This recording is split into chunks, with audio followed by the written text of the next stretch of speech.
Okay. So before we start, so this is going to be a whiteboard talk. So we're really excited to have Sepehr Assadi from the University of Waterloo giving the last talk of the day. Not to be confused with Sepehr Assadi from the University of Waterloo, we will be giving the last talk of the day tomorrow. So yeah, today is going to be for graph coloring through the lens of sublinear algorithms. All right, thank you. Can you hear me? Good. All right, so I took the suggestion of Piotr to give a tutorial talk a bit too seriously, so I'm basically giving a lecture on a whiteboard, but stop me at any point, ask questions, etc. Okay, good. So, and before I start, let me thank the organizers, both the program and also the workshop. Thank you so much for organizing this, inviting me. The other thing is, actually, almost 5 years ago, I gave a talk when the very first result in this line of work was started. I think the first talk I gave was here. It was pretty fun back then, so it's good to be back. All right, so good. Let's start. So this is the plan for the talk. I want to briefly talk about sublinear algorithms in a different way, maybe a bit than what we were covering today. Not really, but and then I'll jump into the problem. So what do I wanted to say about sublinear algorithms? So it's a biased view in some sense, but why do I like sublinear algorithms? I think there are two main reasons for me. One is that the upper bounds and lower bounds, they're very close to each other in this model. It's basically you start in the morning, you try to prove an upper bound, and maybe by the afternoon you've proved the lower bound instead. So this is fun, but I'll talk about this tomorrow. Or the other person that Matt mentioned will talk about. The other one is models versus techniques. This is both a blessing and a curse, and especially if you're a graduate student or someone who is starting to look at these models, it might be quite overwhelming. You know, we have all these models. I don't know, we have a streaming, we have time, property testing, MPC, LCA. I'm missing tons of things. Okay, so there are all these different models. When you start to work on these things, you basically have to remember, okay, there are all these things, they're very connected to each other. You're trying to solve some problem here, and then after you solve it a month later, somebody come and tell you, oh, but if you combine this and this from here, then you actually get the solution to that one. So lots of things are in convex hull of each other, which makes it hard. But at the same time, it's a bit of a feature, honestly, when you look at it from this other direction, which is the direction of the techniques. We have all these general purpose techniques, I don't know, a sketching, a sparsification, boosting, I don't know, many techniques. These are upper bounds, but I mentioned one lower bound, round elimination. So there are all these general techniques also that actually, instead of, they really cut across lots of different models. Like you have a sketching technique, most of the time it gives you a streaming algorithm, MPC algorithm, you know, congested click, etc. So when you look at these problems through this lens, this way, sometimes things start to make more sense. Okay, and this is nice in some sense. Like another thing that I really like about sublinear algorithm is this thing that you want to solve some problem, and yes, it takes some time to figure out this problem is actually not in convex hull of things that are not.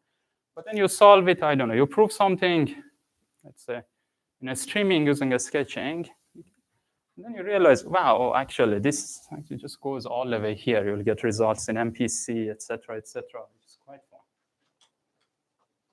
All right, so this is sublinear algorithms. They're good. And the reason I'm mentioning this thing is that you may have heard lots of models today. I'll actually try to take a different approach this way, and I'll talk about a technique without actually getting that much into whichever model that we are talking about. Okay, sounds good? All right. So let's talk about vertex coloring.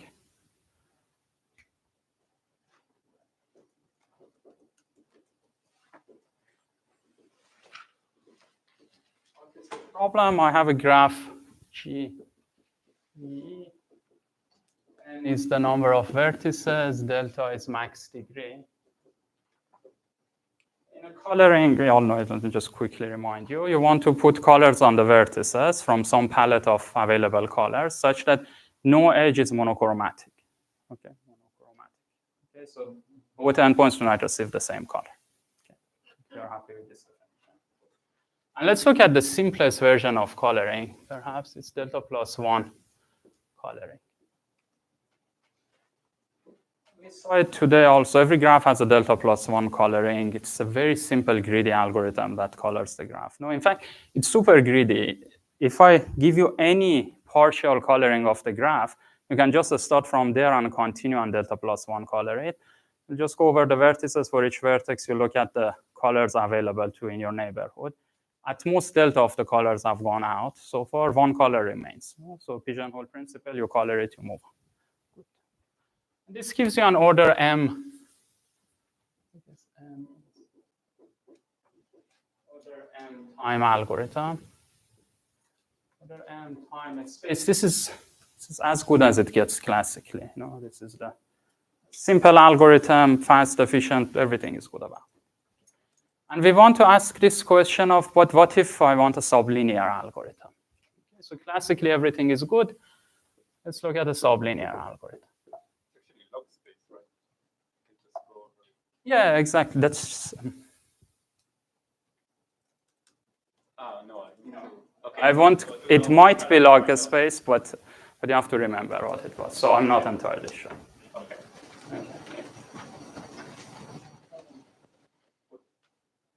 Okay, so good. But let's try to look at sublinear. And I told you the models don't matter, but for the story to move on, let me focus on getting sublinear time. I want to just solve this problem faster than reading the entire input. What is my access model? Let's say I'm given adjacency list or adjacency matrix of the graph. In fact, for now, let's assume I've given both of them. I have access at the same time to both the adjacency matrix and adjacency list. We will see that I will only need one access at each time. All right. Can we design a sublinear time algorithm for this problem? And not constant or anything, just something better than reading the entire graph. Okay, a small of and a square. Does the problem make sense? You want to, given a graph J, you are given it as its adjacency matrix and adjacency list. Okay, you want to find the delta plus 1 coloring of the graph. You just have to output it. And the only thing is you want to do it faster than, let's say, small of and a square time. So that's the problem. And at some point, maybe it was surprising. Now we've seen such results. And the answer is that, yes, we can do it. Okay, so I'm not building a suspense. But let's move through something that, let's do this exercise. The very first time you see this, maybe you think actually the answer should be no. Okay, maybe you should not be able to solve this problem in sublinear time. Let me give you one reason. Is that verifying? What happens is this problem sounds simpler. Now, no, I'll give you a delta plus 1 coloring. I'll provide you with a delta plus 1 coloring. I ask you, is this a proper coloring of this graph that you don't know or not? So the graph G exists. You have this access to adjacency matrix or adjacency list. On top of that, I just write a delta plus 1 coloring of your graph. I tell you, look, this is delta plus 1 color. Can you verify this is correct or not in sublinear time? Change one. So how many people say no? Put on that. Good. Yeah, the answer is no, really. And you can, even for a randomized algorithm, can always give you a very bad coloring in the sense that one color class is size omega n, for instance. There's one edge there that may or may not exist. You have to look at all pairs of edges. You have to go over all the neighbors to make sure there are no edges inside this very large color class. Okay. So you can formalize this thing. In fact, so this is bad in some sense. No, even if I give you a coloring, you cannot check whether it is correct or not. But if you are designing an algorithm, you're not actually given an arbitrary coloring. Maybe you can find a good type of a coloring. So let's take one step first. If this is failing, maybe it's because I'm asking for a very weird proof. Or maybe I could have asked for a better proof. Like I could have asked for a nicer coloring of the graph. If you want to formalize this thing, you can ask what is the non-deterministic query complexity of this problem.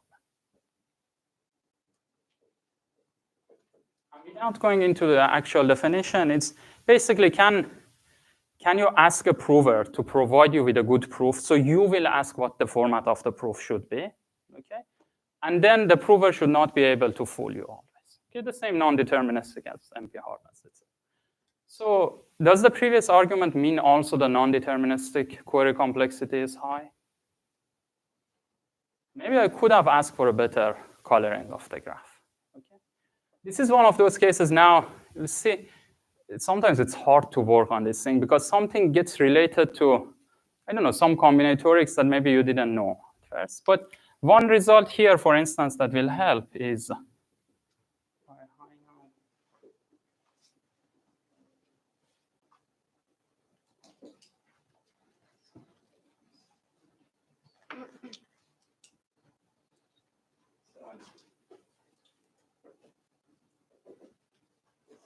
delta plus 1 equatable coloring theorem. This is actually a pretty serious result to prove. But they're proving that every graph admits a delta plus 1 coloring such that each color is used n over delta plus 1 times modulo ceiling or floors. Size of each color class is either ceiling of n over delta plus 1 or floor of n over delta plus 1. Yeah, maybe, or the gap between the size of classes is at most 1. Okay. So now, so every graph admits such a coloring. This is proven.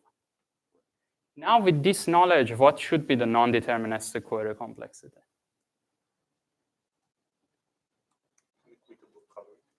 So good. So I should ask to give me not an arbitrary delta plus 1 coloring, give me an equitable delta plus 1 coloring. I know it exists, so the prover cannot tell me I couldn't find it.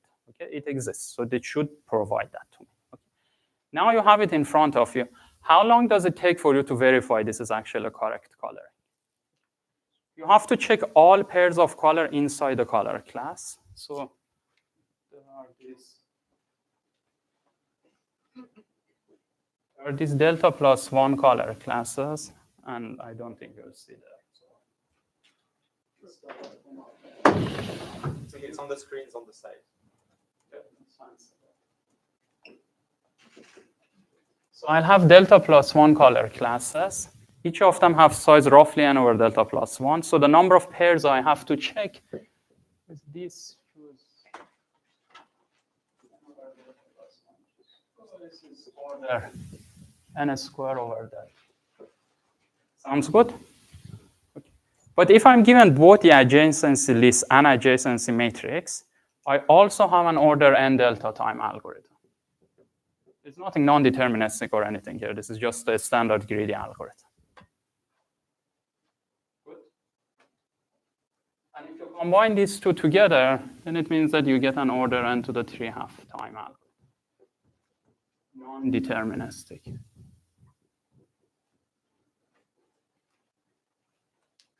Why do we need the serious result in order of n over delta relative? Perfect. Yes, yes, that's good enough, and it has a simple proof, that result. That's true. You don't need exactly this. Okay. But now, so at least something could happen. No, at least non-deterministic query complexity is n to the 3½ So maybe there is room to continue. Okay, maybe now we can be very ambitious and ask, can I get even a deterministic algorithm? That's easy to prove that no, you cannot have a deterministic algorithm for delta plus 1 coloring that runs in a small of n squared in general. If the graph is dense enough, you have to read all of it. Okay. So the algorithm and the delta time algorithm for adjacency list. But if, I mean, is that really sublinear? It's sublinear in the n squared. You are correct. So there will be a time that this algorithm is sublinear. Okay, whereas deterministic algorithm, they're never sublinear. You're right. So if your graph is dense enough, then and delta is large enough, eventually you will be able to beat n square. All right, so good. So deterministic, you cannot do it. I will not prove that. That will be, you can prove it. The question we want to talk about and continue is what about randomized?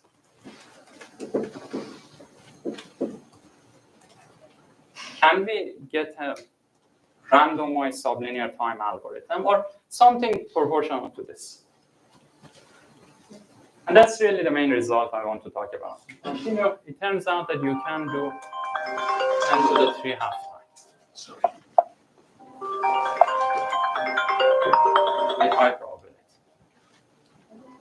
And I will talk about this for the rest of today. Some of the times. Questions? So is it going to be based on this idea of finding an equitable, like using randomness to find almost equitable? Yes. It will be very related to that. So does it become easier if I say like, oh, I don't care about delta plus 1, I'm okay with like 5 delta? Perfect. Okay. Yes. So this was here. This weaker but simpler result, I will try to prove a bunch of things. Yes. Wait, what did you say? Oh, if delta plus 1 is, always that's all you possible, said. 10 Okay. delta or 20 delta, maybe. 1 plus epsilon delta already becomes this. Good. So, all right. So let's talk about now this notion, this palette sparsification theorem, or the technique that is going to allow us to solve this problem not only fast here, but in a bunch of different models.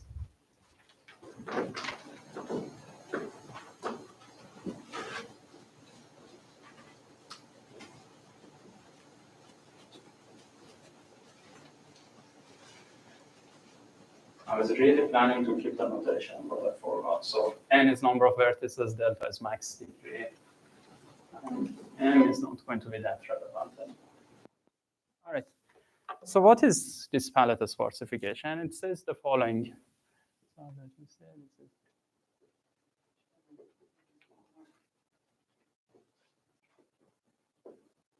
U is here.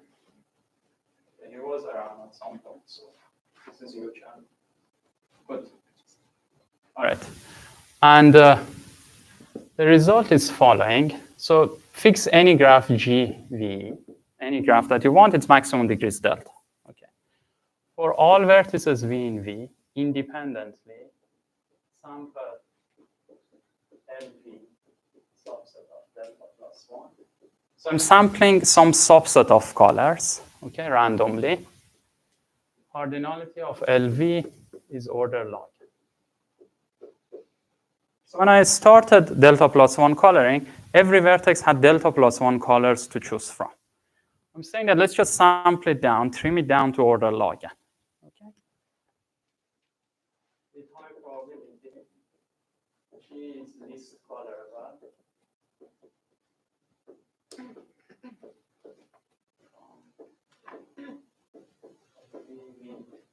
What does this sentence mean? It means that I actually don't need to look at the other colors for that vertex V. I can color V in a way that its color is always chosen from this smaller list. Okay? And I still get a coloring of the entire graph. So I started with a graph. Every vertex was allowed to pick its color from delta plus 1. Independently across the vertices, I start shrinking these sets to become something much smaller. Okay? And I claim that you can still color the graph using these much smaller lists. Questions? These are automatically gives you the result. Say that again? Does this automatically give you the results? It does. This is it, really. Modular difference between time and query. This is a purely combinatorial result that tells you such a coloring exists. Okay? You need one other line that says that you can find that coloring fast also, which you can. Okay, but I'm just going to write it as this combinatorial result. Any question about the statement? Makes sense. Oh, there's nothing there happening. So this result is some sort of, it's a sparsification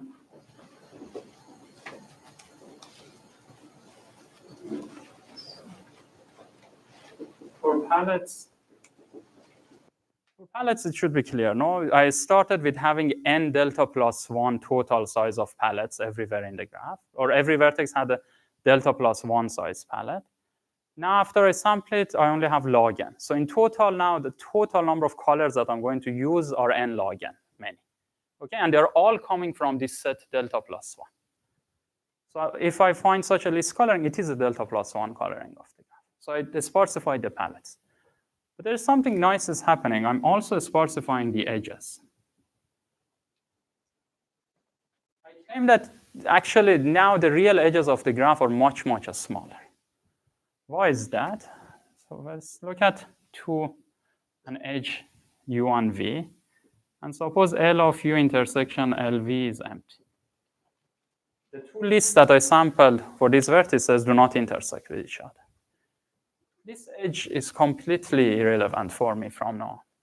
I really don't care about this edge anymore. It will never create a constraint or become monochromatic. Okay, so I can just drop it. Now, what is the probability an edge remain? Probability UV remains. Can someone tell me this number? Asymptotically.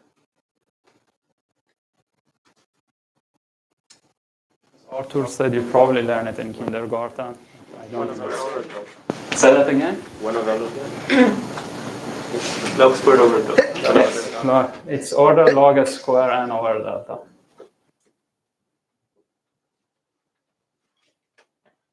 I mean, as an upper bound, I think you were correct, but this is a better one. Like, why is this? You're sampling two lists of size log n from a universe of size delta plus 1. What is the chance that they intersect with each other? You can just calculate it. Simple union bound, fix the log n bonds, and then look at the other list. It will pick each one with probability log n over delta. Good. So what does this mean? It means that a single edge remains with a very low probability. How many edges are inside the graph in total? N delta at most. No? Multiply them with each other, it means that in expectation, you only have n log square n edges. Okay, so expected number of remaining edges is O tilde. Does it sound good? There are really only O tilde edges that matter when you want to color the graph after this. All right, so now let's use this to start proving a bunch of results. Let's get a sublinear time algorithm. Anyone wants to say what? Okay, let me sublinear query. Let's not worry about the fact that finding the coloring is actually NP hard. Oh, it's hard. Okay, then we know it exists, but anyway, let's not worry about that part. Say that again? Just run the greedy algorithm on the spoiler. Unfortunately, that's not true. The coloring exists, but it doesn't say that the greedy algorithm finds it. And I will show you an example that's actually greedy algorithm cannot find such a coloring. Okay, if you want to think ahead, just assume your graph is a clique. But what would be the sublinear query algorithm now that we have this result? Look at all remaining possible edges. What do you mean? Look at all pairs of nodes and share color. Exactly. So instead of creating my color classes to be like the actual color classes, let me define this C prime 1 to C prime delta plus 1. So before looking at the graph, I start doing this sampling over my vertices. Okay? I'm not even looking at the graph, I'll sample the colors for each vertex. Every vertex, if it can sample color I, I'll add it to this C prime I. So these are not color classes. This C prime I contains all the vertices that can sample color I. Okay? So these are not disjoint. This is not a partition. Good. So we do that. And then what do I know? I know that size of C prime I is going to be roughly 1 tilde n over delta. Do you agree with that? Because I'm sampling each color, like a fixed vertex is sampling, a color is being sampled by n over delta vertices. Okay, good. So size of each of these guys are small. What do? I'll go ahead and query all pairs between them. Okay, so I'll make O tilde n square over delta queries.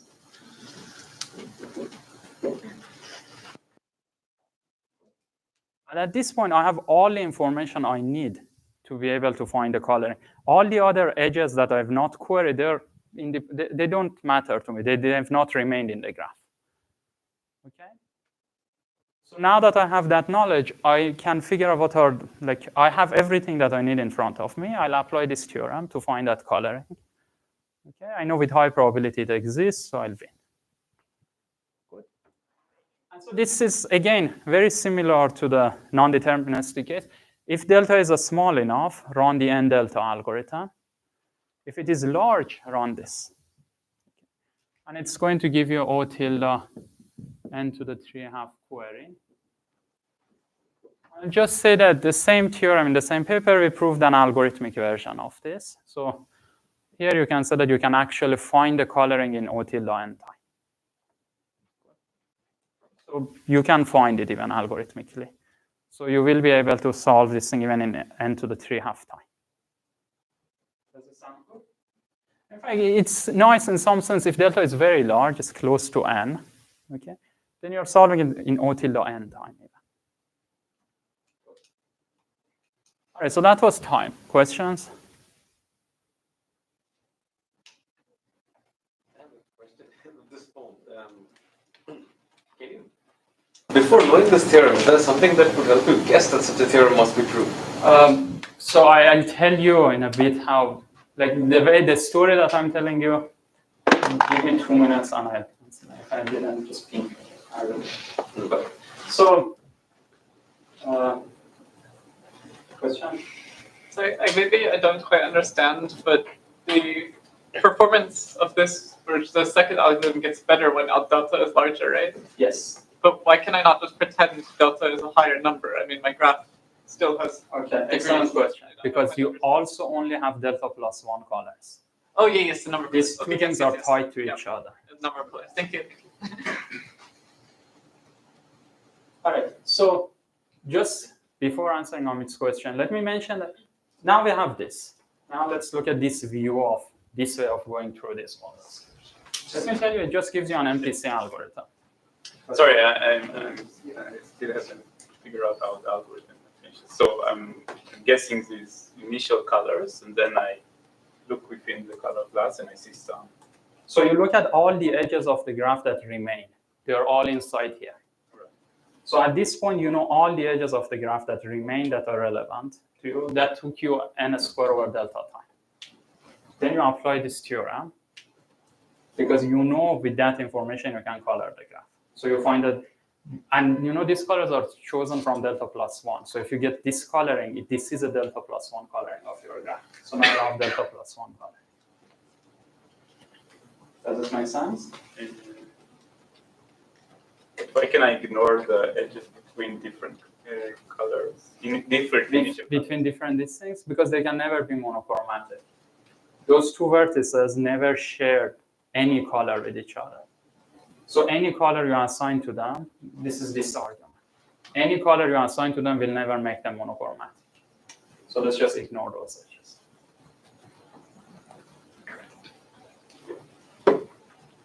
Make sense? Okay. Like if U and V do not have any color, that's like one of them gets 1, the other one gets 5. Whatever you assign to them, it will never become monochromatic. So I don't need to know whether that edge exists or not. That's probably like a small detail, but you don't really need full independence for that, right?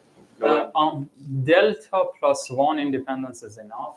Maybe 2 delta independence is enough. But we don't know that actually, if like pairwise independence or log n-wise independence. Because some part of this argument is going to do some random graph theory and do union bound over 2 to the delta size of this.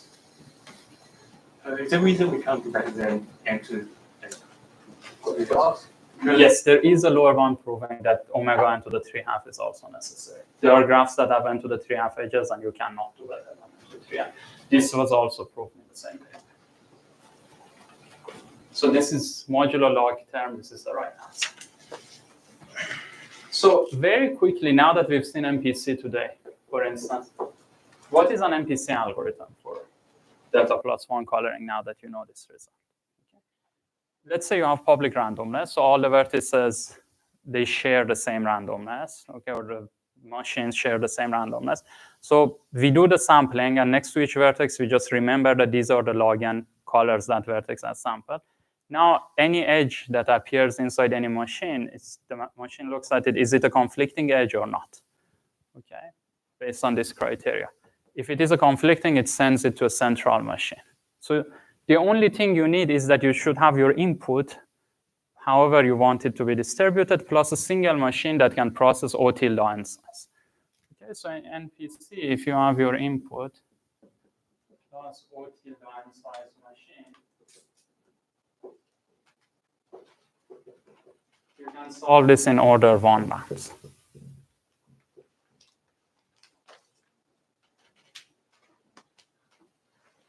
So let's game. It didn't even define it really, and I think Andrew told me he'll talk about this, so I will just say one word basically. If you know the model, when the edges are passing, just check whether it's a conflicting edge or not. If it is, store it. Okay. And at the end, you will be able to solve the problem. So it doesn't matter that much what are the models. Again, I want to just focus on this technique, and once you get it, you'll go ahead and you'll apply it to a bunch of different things. So now, let me just mention something here. So log n is optimal here. Omega log n is necessary to prove such a theorem. It's a very nice result recently by Jeff Kahn and Kenny.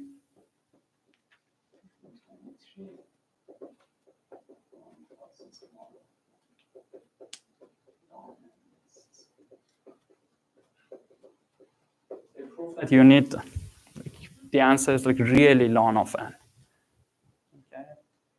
So size of the list, our constant is like very big here, maybe 10 to the 10 or something. They're saying it can be 1.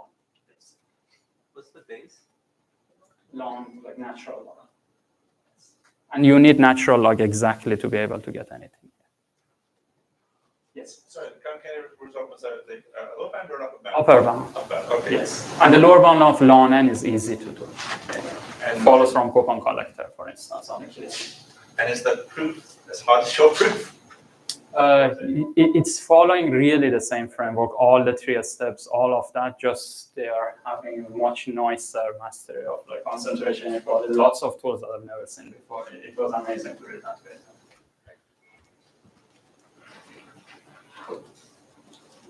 All right, so good. What else should I say here? We did MPC streaming. One very quick thing, because at some point people talked about practical things here. So if you are interested, there is a paper. It's not by me. I have nothing to do with it. It's called Picasso something in IPDP 24, I think. That is implementing some version of this algorithm for solving graph coloring, different setting. I think in a centralized machine. And using it completely heuristically, like with much smaller palette sizes and much smaller value of delta, and it seems to be doing very well. Okay? And actually, at some point, I experimented with taking any graph, just sample 5 color out of 10 available color. So you get this graph. There is no theoretical reason that you should have a coloring, okay? But then I took that and passed it to a SAT solver to find a coloring. Most of the time, it finds it and does it super fast. So it's fun, like you can play around with it, but it doesn't give you anything theoretical. Good. So what else? All right, so now let me, I want to talk a bit about this proof, but later, or maybe I'll just skip that. Let me show you a weaker but simpler version of this. Okay. How you prove something like this.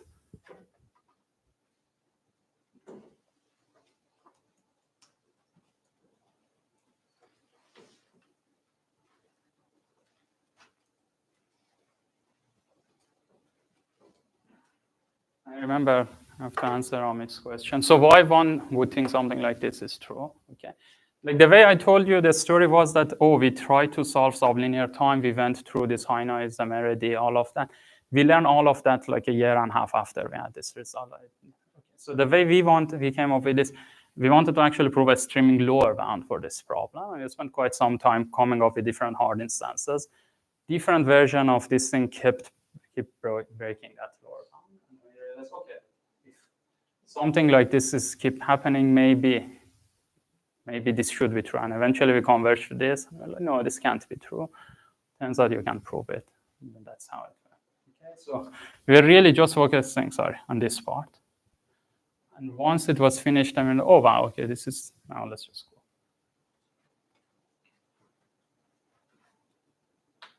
So detour, Clement asked, what will happen if instead of delta plus 1, I have 2 delta here?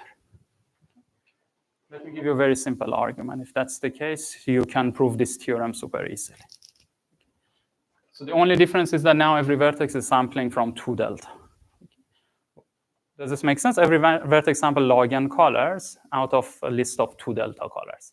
And if you do that, you get a 2 delta coloring instead of delta plus.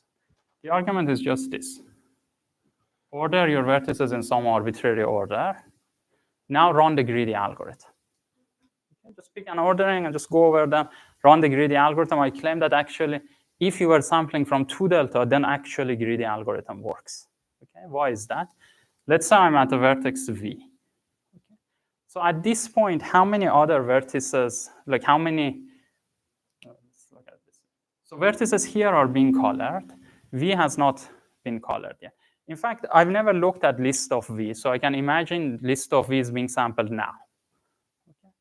What happens, V has at most delta neighbors here. No, it has delta neighbors in total, so there are at most delta of these vertices are neighbor to V.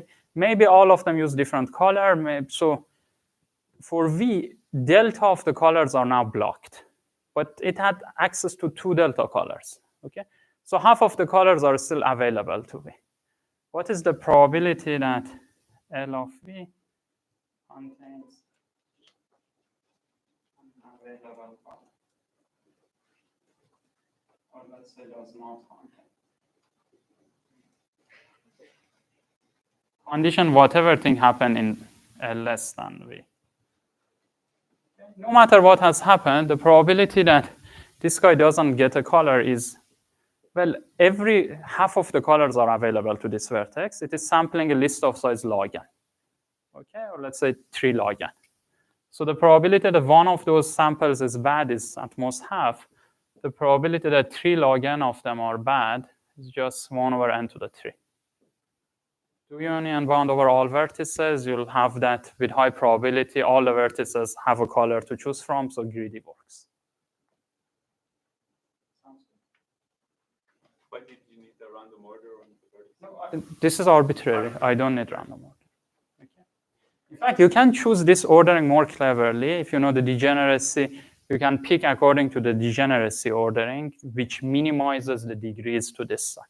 And it allows you to get, instead of delta here, you can get something which is proportional to degeneracy. Okay. And not this algorithm, but something very similar to this was done by this one.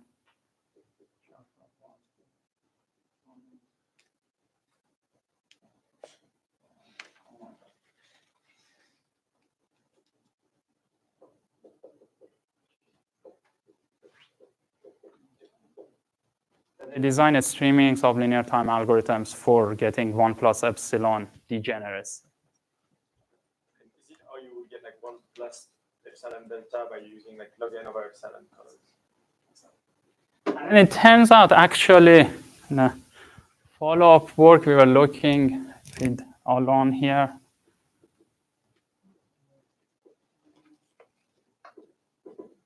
The right answer is log n for 2 delta color. So if the square root of log n instead of order log n, you can, if you were going to do 2 delta coloring or 1 plus epsilon delta coloring, you can get away with sampling the square root log n. Okay, good. So Is this just an upper bound or both upper and lower. So some of things like this. All right. So here are 2 options. I can either tell you about the proof idea or show you.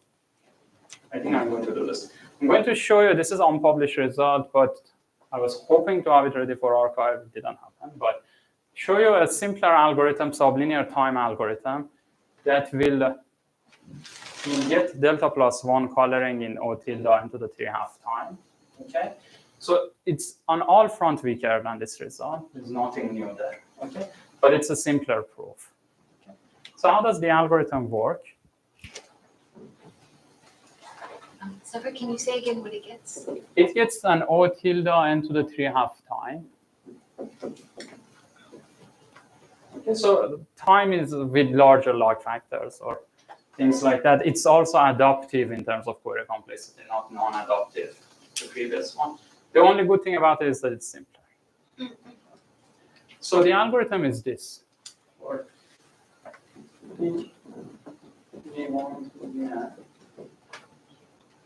so you pick some ordering, and you set C1 to C delta plus 1 originally.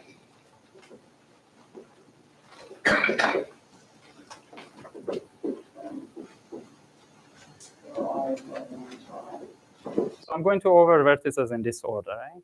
Okay. C uniformly at random from delta plus 1. I'm trying to color VI. The only difference is that instead of sampling the lists in advance, I'm going to just keep sampling them until I win, basically. So now I'm at a vertex. I sample a color uniformly at random. I have two options to figure out whether that color is bad for this vertex. Okay. I can either go over neighbors of this vertex and figure out, is this color appear there? Or I can go over all the vertices that sample that color, or sorry, been assigned that color, and check whether they're neighbor or not. I'm going to do the second one, okay? Check.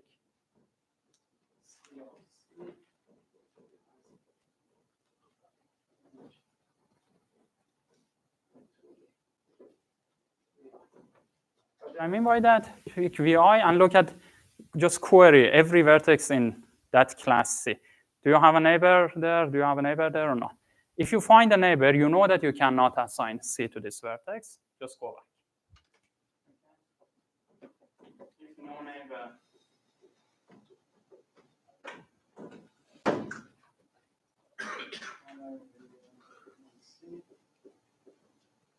otherwise,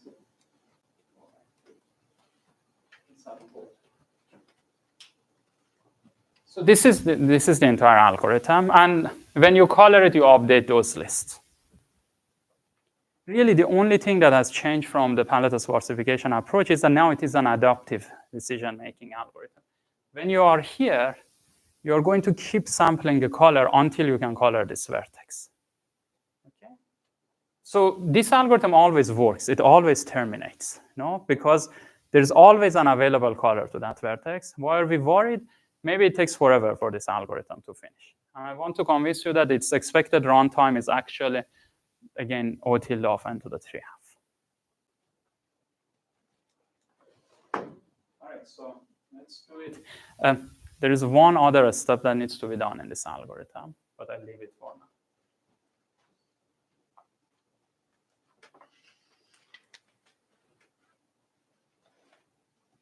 So does it also have to better when delta is bigger?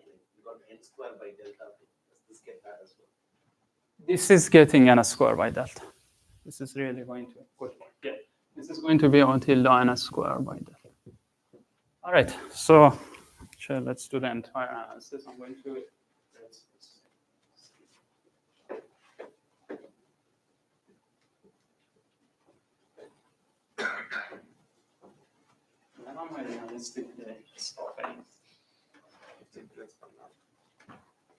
Define realistically. So let's try to analyze this very quick.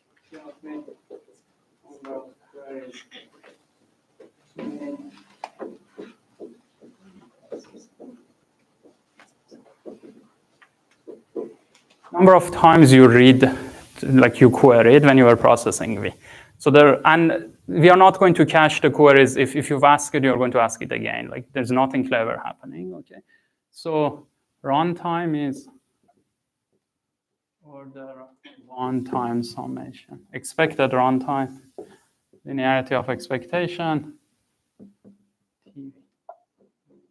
I agree with that.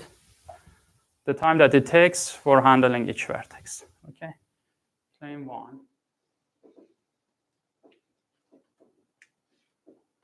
is actually equal to 1 over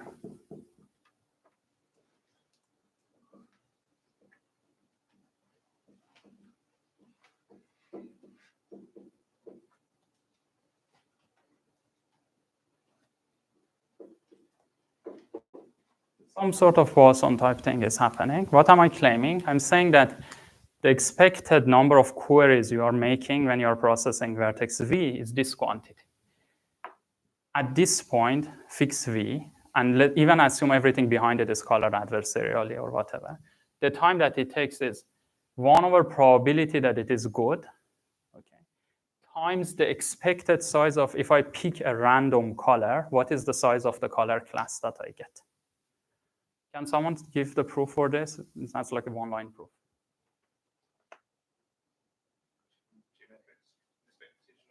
This is really expectation of geometric thing. If this guy was 1, then it's like completely obvious. No? How many steps does it take? So for now, ignore this. How many times you are going to run this algorithm before, like for vertex V, how many iterations you are going to do it?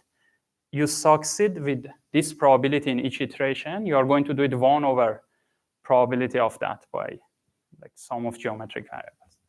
But each time you're doing it, it depends on the size of this C that you're picking. Same analysis goes through and gives you this. Okay, maybe I should write it.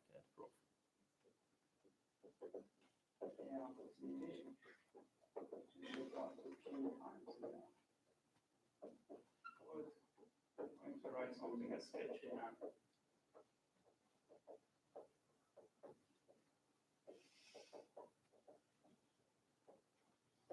What does this mean? P is this probability. With probability P, the color you choose is good. What is the expected size of a good color? With probability 1 minus P, you pick a bad color, so you have to pay that much, and then you have to repeat exactly the same game. You're not doing anything clever. You're not removing that color, etc. Just reorganize this thing, you get this one. Okay, good. Claim 2. This is easy. What is this quantity? Give me an upper bound on it, like very crude upper bound.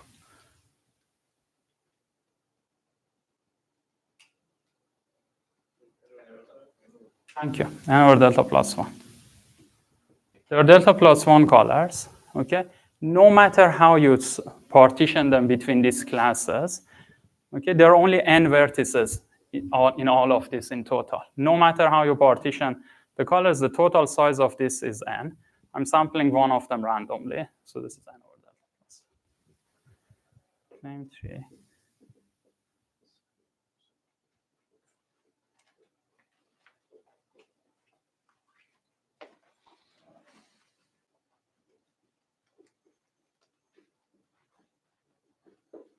This means the number of neighbors you had behind you in that ordering. You know, I picked some ordering. The probability that you get a good color is 1 minus the number of neighbors you had behind you. It's the same argument we did a couple of times. No? The neighbors behind you might have picked very bad colors. Doesn't matter, they're even different. As long as you pick something which is not one of these, you're good. Okay. So, conclusion.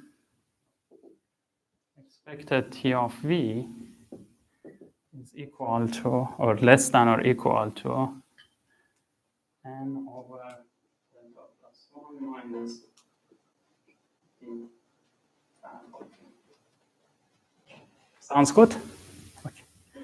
Now you can do two things. You can actually analyze that algorithm.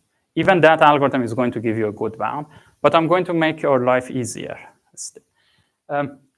This is still hard to analyze because I don't know how many vertices are behind this guy. No? I mean, if I have a clique, there is one vertex that may have delta neighbors behind it. That guy is going to need n time. Okay.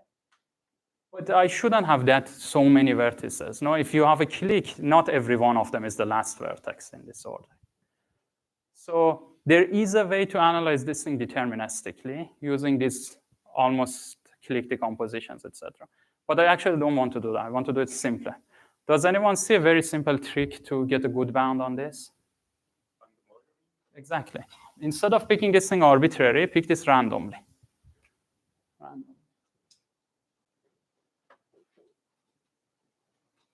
Continue here. Now let's just fix a single vertex. Fix V. What is expected value? Now just based on the permutation pi. Pi and the other thing are independent of each other. Let's just pick it based on that.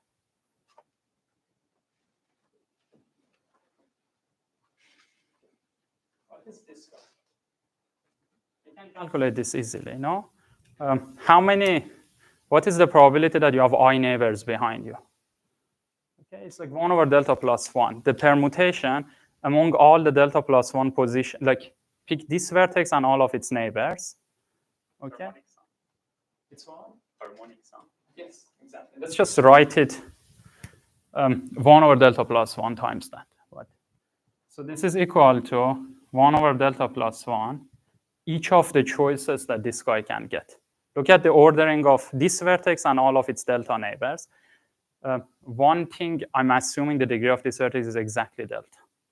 That's a without loss of generality assumption. If it wasn't delta in these parts, I was getting better things as well. So here I need to use the fact that this degree was exactly delta.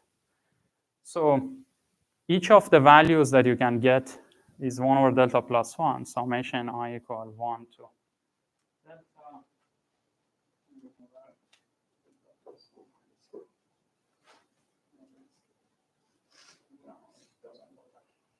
The number of neighbors you have is, this is 0 actually. You may have 0 neighbors behind you all the way to delta. Okay? And this guy is less than or equal to n over delta plus 1 along delta. Sounds good? Okay. So I'm very happy with this because what happens, so the runtime of a single vertex is this much in expectation. Apply linearity of expectation to all of it. Okay. And so you'll get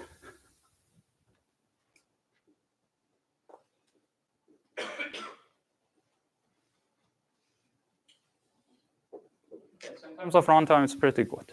No? In expectation. If you want with high probability, you have to throw in another log factor, etc. But this is an algorithm that does the sublinear term. This algorithm, unfortunately, is not going to move across those models.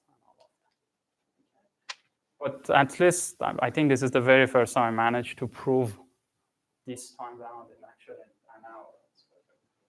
Okay. So you're happy with this? So I have to apologize, especially to Mohsen, because he told everyone I will talk about almost click decomposition. It's very, very good decomposition, but I'm going to, no, I'm serious, it's really good. But I have to skip that because I wanted to take like 2 minutes about edge coloring. Okay. You're skipping the proof of yes. Now that I've seen this thing, I want to say at a high level, this proof is somewhat delegating the task of the last vertex of the click to everyone else. Here, the last vertex of the click has to do all the job, has to do a lot more samples. This proof says that, well, there are delta plus 1 of us. Each of us will do log n, so we can do something good about it. Okay. So this is not a greedy coloring result. Does this also work to extend the partial coloring as long as it's equitable? Because it didn't seem to. No, this new algorithm is simple. Yeah. So if I give you any coloring, maybe it has to be equitable because you don't want any color class to be. But also the ordering matters. So if I pick the random order and you give me a coloring behind that random order, yes. Okay, but I don't know if you first fix the coloring, then I pick the random order. But you said it also works for deterministic? You said it also works for any ordering? Or? Then you have to do almost click the composition. So the algorithm changes? I think the algorithm is the same. I think so. So I'm not sure about that. Good. So edge coloring. What did I want to say?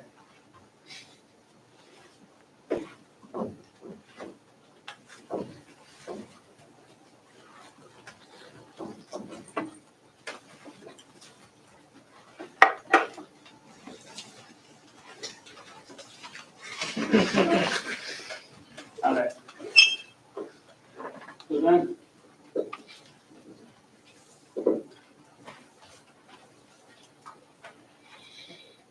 let me first talk about sublinear time. Sorry, sublinear. What is edge coloring? You want to assign colors to the edges, okay, such that no two neighboring edges receive the same color. Now, there are two versions. I mean, there are tons of versions, but one is 2 delta minus 1 edge coloring. This is the greedy version. This is the equivalent of delta plus 1 vertex coloring.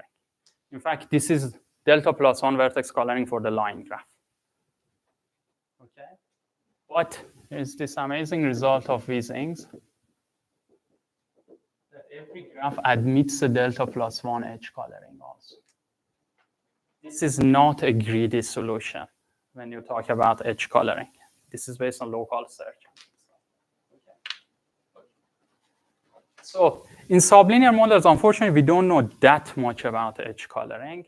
Depends. I mean, in some models, everything you know about vertex coloring just immediately works for edge coloring also. In some other models, the problem is not even well defined. Like sublinear time, what does it mean to have a sublinear time algorithm for edge coloring? You don't have enough time to output the answer. Maybe you can ask this question that, oh, I want to output it for n to the 3½ edges. Can you do it fast enough or not? Or LCA completely makes sense. But the reason I'm bringing this up is because of this type of work on WS streams. The reason I really like coloring is not that, okay, it's a fundamental problem, it's good, but also it allows us to look at different models through its lens, which is very good. And this is now allowing us to look at the streaming model through this new lens. You want to do edge coloring in the streaming model, okay? And you only have an output. So you also have an output tape. You don't have enough space to store the answer. But whenever an edge comes, at some point you can decide to output it. You cannot read anymore what you've output. Okay? But you can basically have an output-only tape also. And we really don't understand this model. Okay? I think edge coloring is a perfect example of a problem to start studying, both because edge coloring is nice and also understand this model. Yeah. And here, one result I wanted to say is by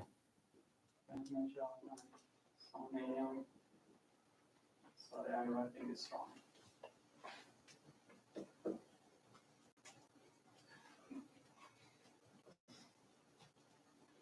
Okay. I'm very sorry. That prove you can do order delta to the 3½ coloring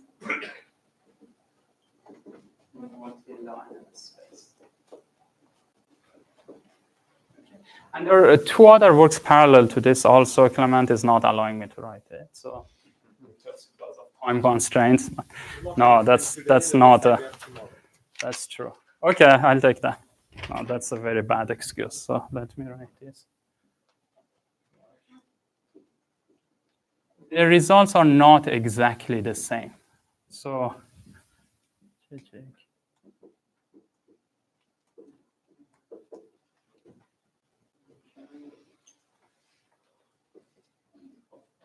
but they're all getting something like this. And I think it's a very nice question to figure out, either improve this or prove any lower one. We know nothing for this problem.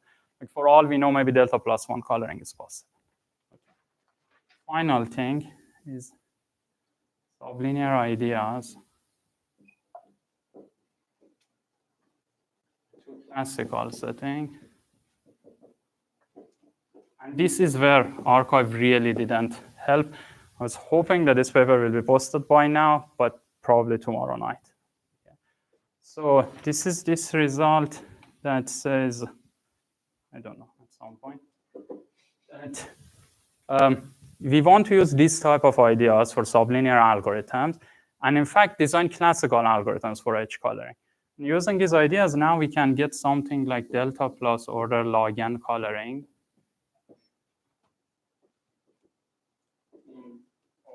M log delta. So we can get almost Ising's theorem in linear time. This is as fast as running the greedy algorithm for 2 delta minus 1. Which has a corollary, it also implies that delta plus 1 coloring is our edge.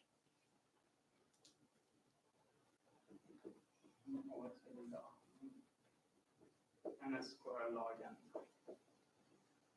So now we have an algorithm, random. This is randomized algorithm. Those are expected runtime. That gets delta plus 1 edge coloring in n square log n time. Okay, just to give you a comparison, the previous bound for these are due to Bobo et al. From 1985. That gets O tilde and to the O10. So this is the best point we knew for like almost 4 decades. Okay. Now using some of these ideas, we can actually improve it for dense graphs, get O tilde n square prime results. And this should be out soon. This one a bit later. All right, so should I stop? Good. All right, thank you everyone. Is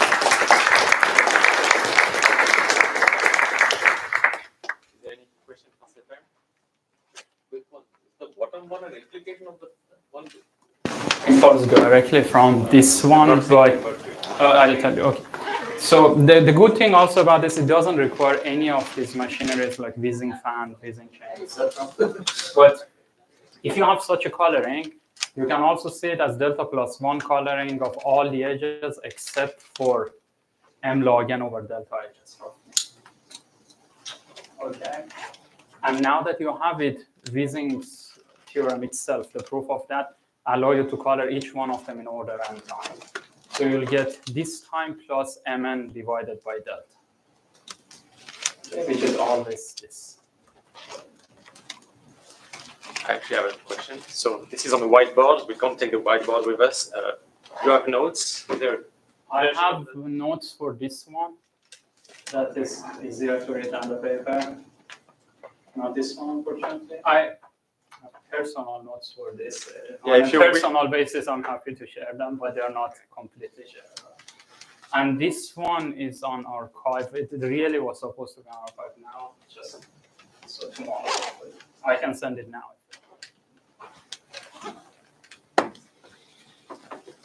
Any other question? Okay, I'm just going to ask. You mentioned LCAs, but you didn't talk about LCAs. Is there any of those involved? So yeah, actually, Mosan and others have a polydelta. I mean, it follows from the MIS result that he talked about, but even before that, they had a polydelta query LCA for delta plus 1 coloring already, vertex coloring. And I imagine that immediately gives you this one. So delta minus 1 edge coloring, yes. I don't know LCA for below that for edge coloring. All right. Well, if there's no other question, let's thanks Sepehr again.